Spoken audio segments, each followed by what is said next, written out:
Bonjour à tous. Alors aujourd'hui, on va traiter d'un petit point particulier du chapitre donc sur les représentations paramétriques de droite. C'est comment représenter un segment et une demi-droite. Donc ici, on va commencer par donner une représentation paramétrique d'une droite AB. Donc ça, dans le cours, c'est très simple. On a besoin des coordonnées d'un point à la droite et d'un vecteur directeur. Pour avoir une représentation paramétrique, donc il nous faut un vecteur directeur. Donc j'écris les coordonnées de A, celles de B, donc les coordonnées du vecteur AB. Ça sera donc coordonnées de B moins coordonnées de A, moins 1 moins moins 4, on fait très attention, ça fait moins 1 plus 4, donc 3.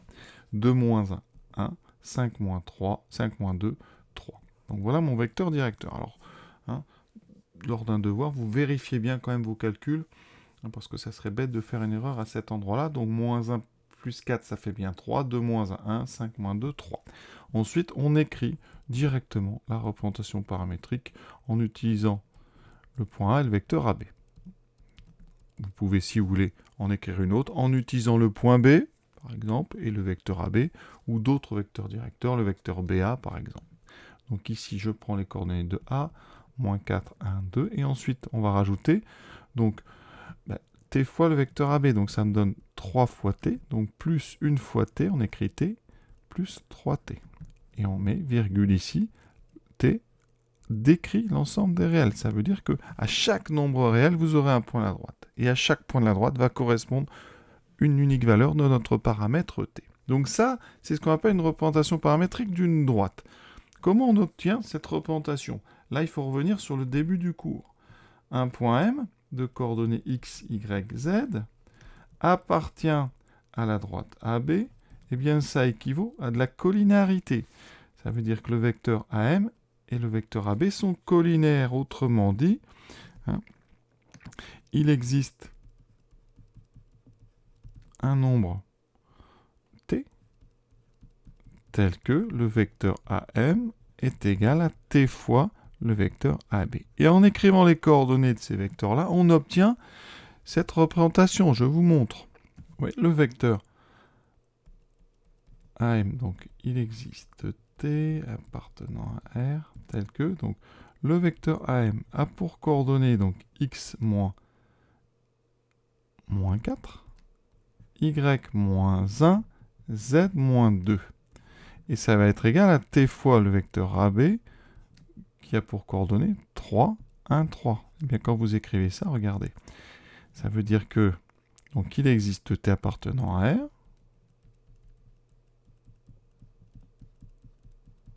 tel que, et donc, alors je fais un peu de place, et vous voyez que ça me donne donc x moins 4 égale donc t fois 3, y moins 1 égale t fois 1, donc t, et z moins 2 égale t fois 3, donc 3t. Et quand on met le moins 4, le 1 et le 2 de l'autre côté par, donc ici, soustraction, ça veut dire qu'il existe t réel, tel que, et vous voyez qu'on trouve directement donc 4 plus 3t, enfin moins 4 plus 3t, y égale 1 plus t, et z égale 2 plus 3t. Donc la représentation paramétrique que j'ai donnée ici, elle provient directement de AM égale t fois AB.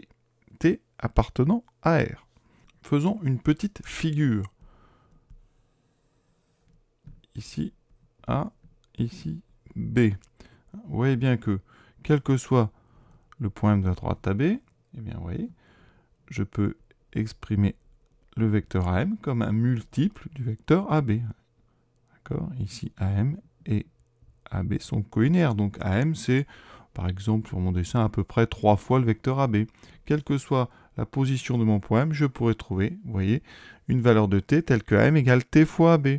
Alors, maintenant, pour notre question 2, eh bien, dans quelles conditions je tombe sur le segment AB? Eh bien, le segment AB, quand mon point M est ici, ça veut dire que, eh bien, AM est donc égal à t fois AB. Et ce nombre t, qu'est-ce que c'est? Eh bien, imaginez qu'on se place dans un repère A, AB. Autrement dit, t, ça représente en quelque sorte eh bien, l'abscisse du point M dans le repère A, AB. Donc, le point A, il a pour coordonnées 0. Ça veut dire que le point A, il correspond à la valeur 0 du paramètre t. Vous voyez, AM, si on prend m égale à A, ça veut dire que le vecteur AA, donc le vecteur nul, est bien égal à 0 fois le vecteur AB. Le point B, eh bien lui, correspond à la valeur t égale 1. AB est égal à 1 fois le vecteur AB. Si je veux tomber entre A et B, c'est-à-dire sur le segment AB, ben, il suffit que je prenne quoi comme valeur de t? Ben, une valeur de t, donc déjà positive, parce que AM et AB, si je veux être entre A et B, doivent être de même sens. Et ensuite, pas trop grand. Le vecteur AB doit avoir une norme inférieure à celle de AB. Pour que je reste à l'intérieur, donc ici, eh bien, si je veux rester à l'intérieur de AB, eh bien, il faut tout simplement que t soit entre 0 et 1. Donc t doit être entre 0 et 1. Et à cette condition, effectivement, si je prends par exemple AM égale 1 demi de AB, je vais tomber au milieu. Si je prends un tiers, je serai un petit peu avant, etc. Donc, une représentation paramétrique d'un segment, ben c'est exactement la représentation paramétrique de AB, mais on va restreindre l'intervalle dans lequel on prend les valeurs du paramètre. Et donc, pour la question 2, eh bien, le point M de coordonnées x, y, z appartient au segment AB, donc avec des crochets fermés, eh bien ça équivaut donc à dire que il existe t appartenant à 0,1 tel que x égale moins 4 plus t, y égale 1 plus t, et z égale 2 plus 3t. La seule différence, c'est finalement l'ensemble dans lequel vous allez prendre les valeurs de t. Ici, t est entre 0 et 1.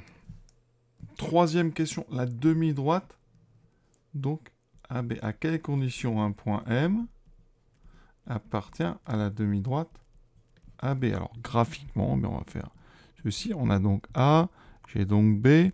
Je veux que M appartienne donc à la demi-droite AB. Ici, on est donc à droite, ici, sur mon schéma. Conséquence, eh bien, mon point M, il est donc quelque part ici.